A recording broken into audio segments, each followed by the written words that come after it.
What's up, guys? Today we're going to talk about how to prepare for an endurance style event. I have a client here. I have this huge email that I laid out for her, the structure, and I want to show you guys exactly what to do if you're getting prepared for, say, like a Spartan race, a triathlon, whatever it is.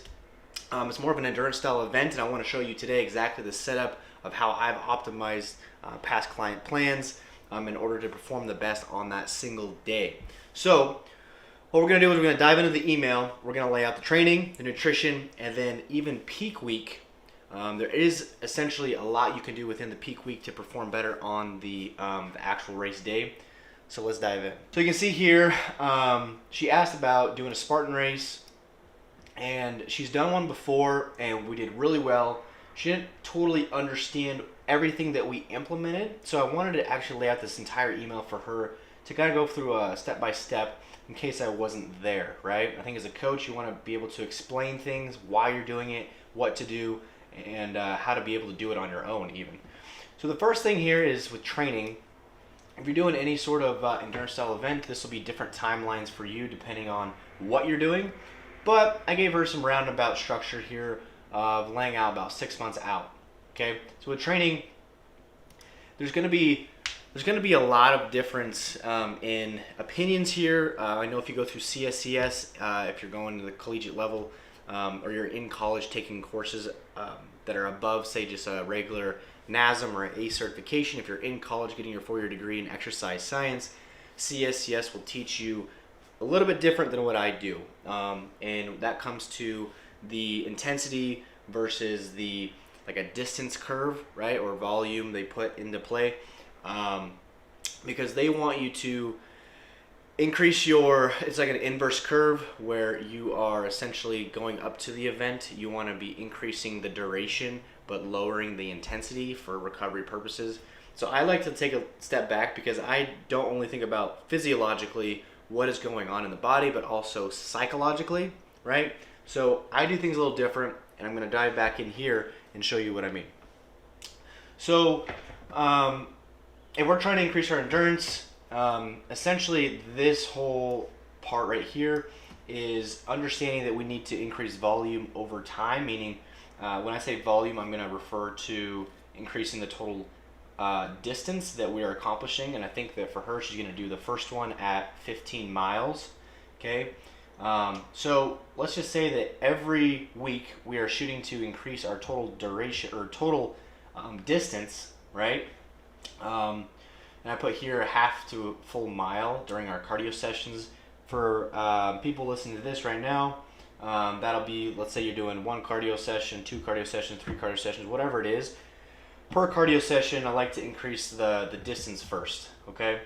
And within that, though, most people think that you got to get to 15 miles being able to do 15 total miles, or you're doing an Ironman or whatever. You got to do the total length that you're traveling, but you really don't. You want to get to a certain capacity, or once you recover, you could do that full capacity, but you don't want to beat yourself up so much by doing the full distance until that actual race day, okay? Because it takes a significant amount of recovery.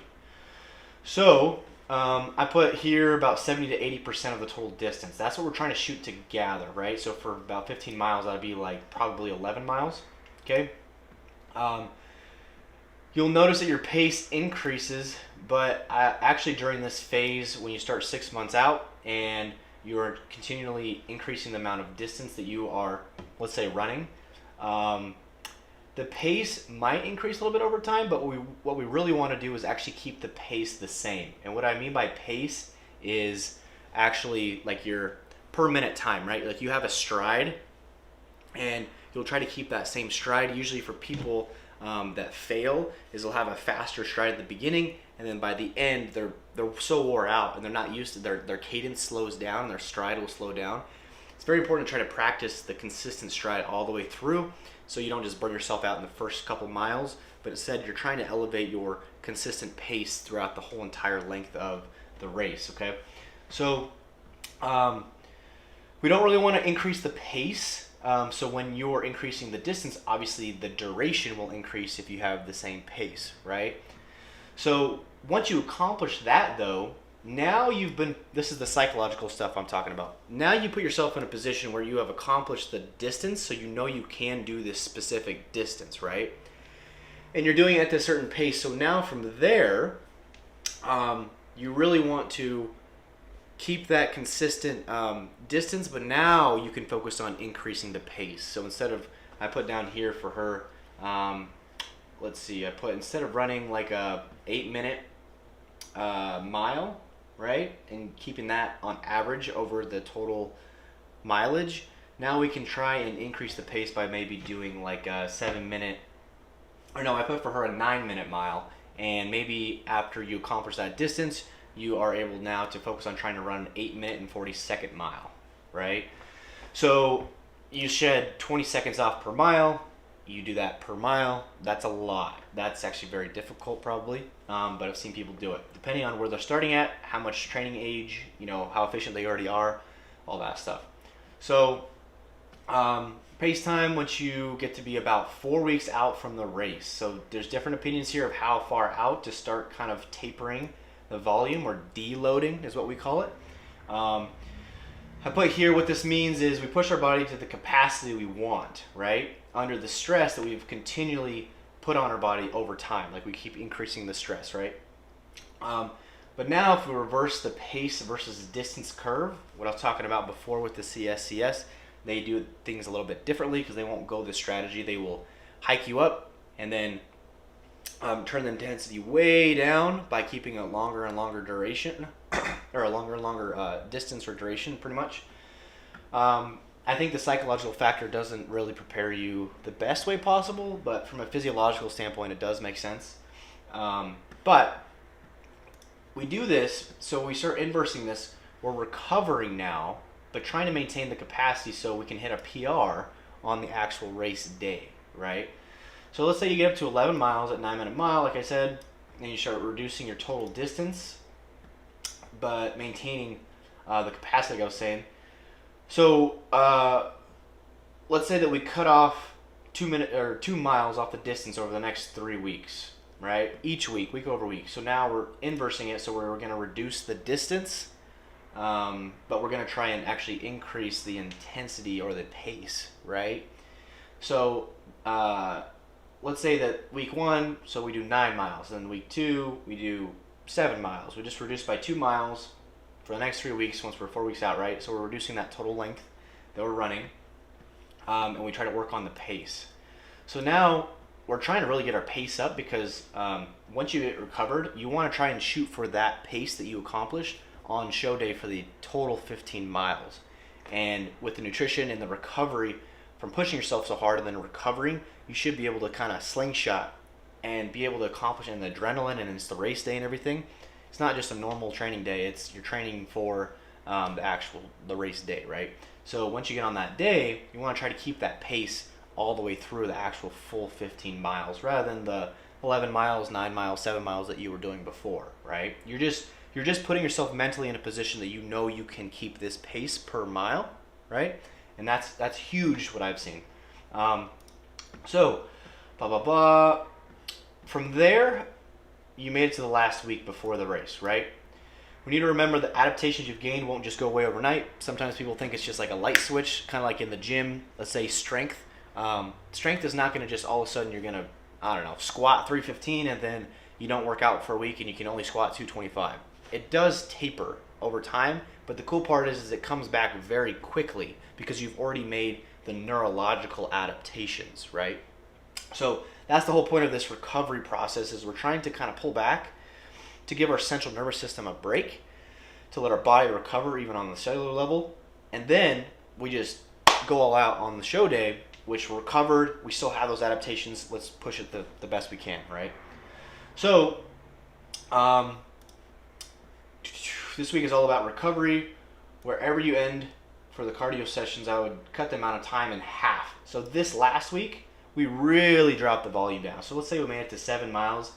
So now she's only going to do like maybe 3.5, 4 miles that last week when she does her cardio sessions. And we're going to cut the intensity way down to not the actual running at that pace that we were doing before, but maybe we drop it down 30, 40, 50% of the intensity. So obviously the duration will have to go up to accomplish that distance, but the intensity is way down because we're not trying to push more adaptations. We're just trying to simply get in some volume, but recover, okay? And then I put maybe stack 2 to 3 days of absolutely no training prior to the show day or the race day. And this is, like I said, this is all about recovery, okay? You're not going to lose your capacity in 2 to 3 days, right? So that's what the training from 6 months out, and then we kind of push volume up. 4 weeks out, we start deloading and tapering down. 1 week out, we really focus on recovery and getting ourselves ready for the show day. With nutrition, okay? This is a little bit different because she has goals right now and she's lost a good amount of weight and she's continuing to want to lose body fat. And I think that with her being lighter, so, inertia, that law of physics, she's lighter on her feet. She can potentially keep that pace easier because it takes less energy to move a lesser body weight than a heavier body weight, right?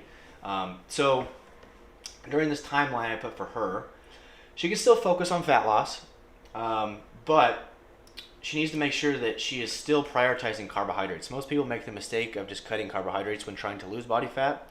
In this scenario, if you're trying to lose body fat, she's really playing a fine line of managing her cortisol response from how much training volume she's doing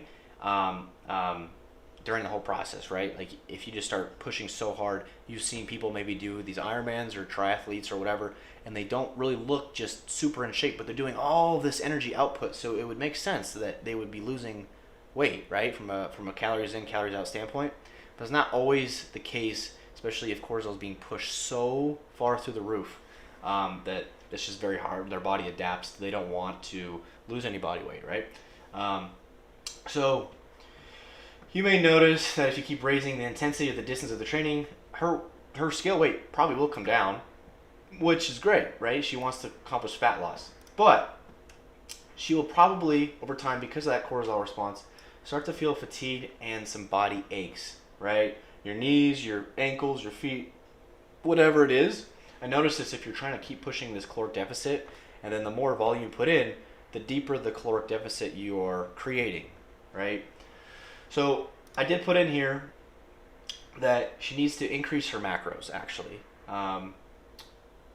throughout the part where you increase volume of training over time because of the performance and the training output, right? So I'll monitor this by how your training sessions are going. Let's say that you're losing at 2 pounds a week for a few weeks, and you can keep continuing doing this, but like I said, your performance and fatigue, your performance is going to go down, your fatigue is going to go up, and just not creating the potential end result you want for the race, right? I said it felt like poo-poo. So I would add in some food increments for her specific situation. It's going to be different for like maybe a male that's like 200 pounds versus her female. It's going to be different of how much you want to add, and I just put relative for her. It's probably going to be somewhere in the range of 20-30 grams of carbs and 3 to 5 grams of fat per increase, right? If you do that week over week during your training increase. This should give you a little boost, but because of the increased training volume, she'll probably still be in a net deficit, like I said. So you can still lose body fat, but you're going to perform a hell of a lot better, right? So, and then the last thing here is I'll 100% make sure to have your normal macro days, but also high macro days. This is what I do with my clients, not only from the physiological function of an overfeeding, but the psychological component, specifically for training though. This is huge to make sure you are refilling muscle glycogen, you are putting yourself in the best position to recover. From the psychological aspect, looking forward to something that has more carbs and fats, more quote-unquote fun foods. You have to manage your lifestyle during this whole entire approach, right? Like there's some people that just separate themselves from the world, but I've often seen some mental spiraling towards the end when it gets tough and you're already separating yourself socially. So it's very difficult because not only physically are you being demanded, but also mentally and emotionally you're being significantly demanded without really any support. So having that overfeeding day allows usually some more social atmosphere in terms of having meals with family, friends, whatever, right?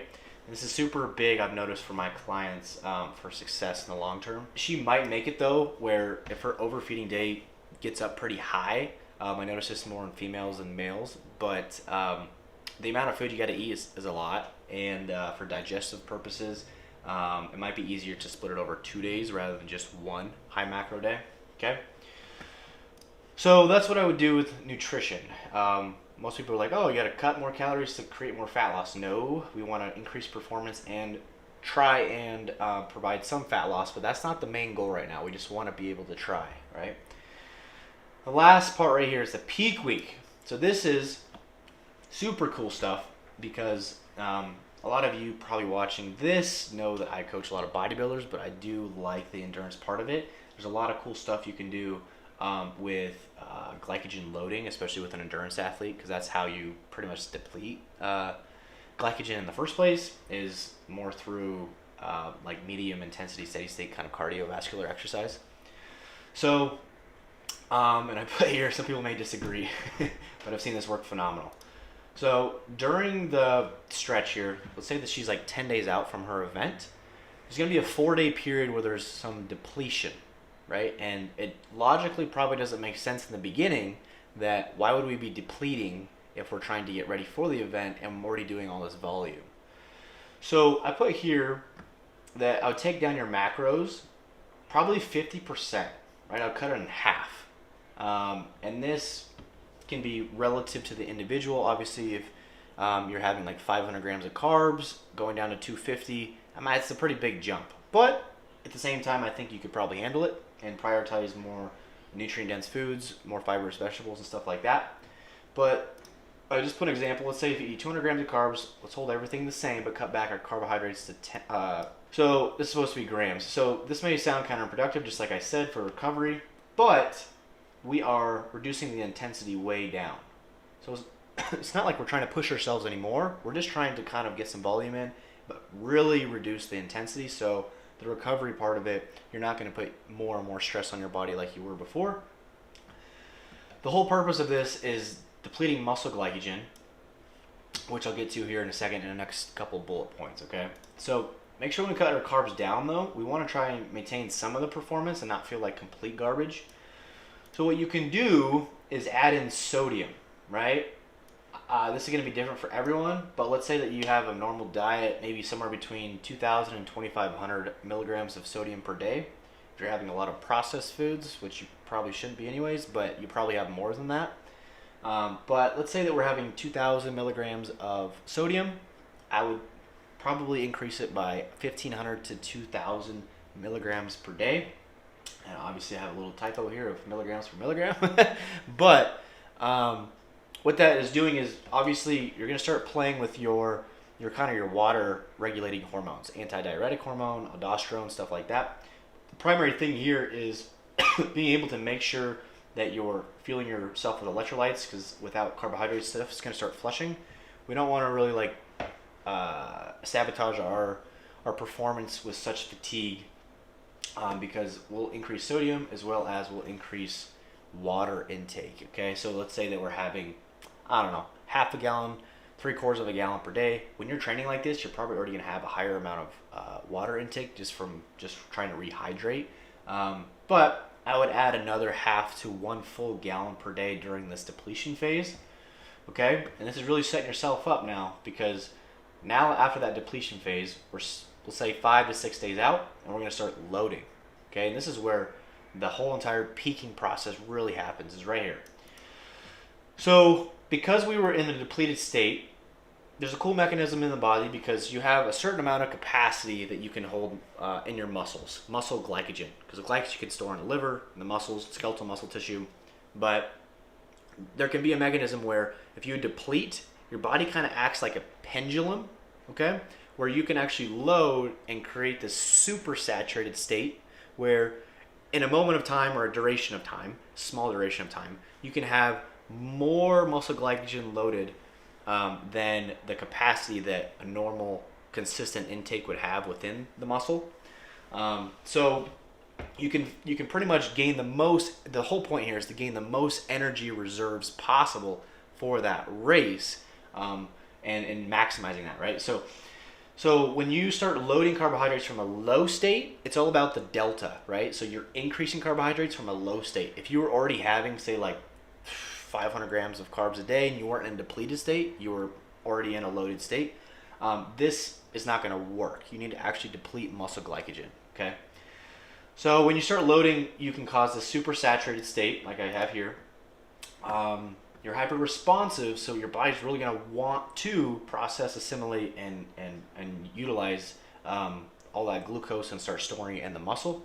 Okay, so for her, this is very individual, and for anybody watching, this is going to be super individual. But I gave a relative reference here for her specific person or specific event of an endurance event, because I put here that it really doesn't matter if we have too much. We don't want to like hinder her performance with digestion and just like feeling like crap of eating too much food. But we're not doing like a bodybuilding competition or something that's more of a body composition showcase where you can spill over and actually alter the results that you wanted by having a bad result. We don't care if we spill over. We just want to make sure we are fully loaded, hydrated, and ready to go, right? From a performance standpoint. So for her, I put here, because of how much she weighs, muscle tissue, the type of stuff she's doing, I was like, you probably want to add, by the end of the tapering up phase, we want to taper up carbs. That's what I would do. Not just do like a 2-day load or 1-day load or a 3-day load. I would taper it over 5 to 6 days to give your body the ability to actually store it as glycogen. Most people make the mistake where they think that if they have like a big meal just the night before, that all of that glucose is going to be loaded, but it's not. It has to be broken down, assimilated, and it takes, some people I've noticed, depending on their ethnicity, right, it can take people 24 hours or whatever, but some people take 48 to 36 hours to really fully load all of the glucose that they just they ate, right? They digested from carbohydrates. So for her, let's see. So let's say that you start at, because we take that previous example, going from 200 to 100 grams of carbs to kind of deplete. Now we're at these macros, we'll say for her, 125 pro, 100 carb, 50 fat. First loading day you might add like 70 grams of carbs, right? And so, because all I did was to take 350 minus the 100, I took 350 grams of carbs and I kind of split it over the 5 to 6 days. And 55 fat here, okay? So that's our first increase. Next one, we bumped it up again, right here. And the next one, we bumped it up again until we met, probably this is her ending macros right here. 125 protein, 125 protein, 450 carb, and 70 grams of fat. Yeah, it's a lot for her. But because we're depleted, we can really just load this thing. We don't care about fat loss at this point. Like, this is not going to cause fat loss. But this is going to cause a significant increase in her performance on show day or race day. So last notes here is I kept her water high during the entire process. You can keep sodium constantly high as well, or you can slightly taper it back. Honestly, it's not too much. Usually you taper sodium back when you're trying to not just cause a super high amount of water retention. But sometimes water retention for performance athletes is a good thing because it can cause more hydration around the joints, right? So we don't care about how we look. We care about our performance on that day, okay? And we want to keep water and sodium high because there's 3 things that you need to load glycogen. It's carbohydrates, yes, but you also need water and you need sodium. If you don't have one of those variables, it's not going to happen, right? So that's kind of a little wrap up here. She responds so much, you got to print this out and read it many times. So that's what I have laid out for her. If you're watching this and you have some questions, you can shoot me a message here, email me at austin@apperform.com. This is just one makeup. This is not the end all be all for everyone, but this is what I see. This is actually what we did last time for her, and she shut off multiple minutes off of her previous Spartan race she did years ago. And it's super cool to see just small adjustments. Most people think of just the training. There's a lot with the training, but there's a lot with the nutrition because you got to be able to fuel that training, right? And there's a lot with the recovery, and there's also some cool things at the end here during peak week. You can maximize recovery, hold capacity, load fuel sources, and go be your best on that race day.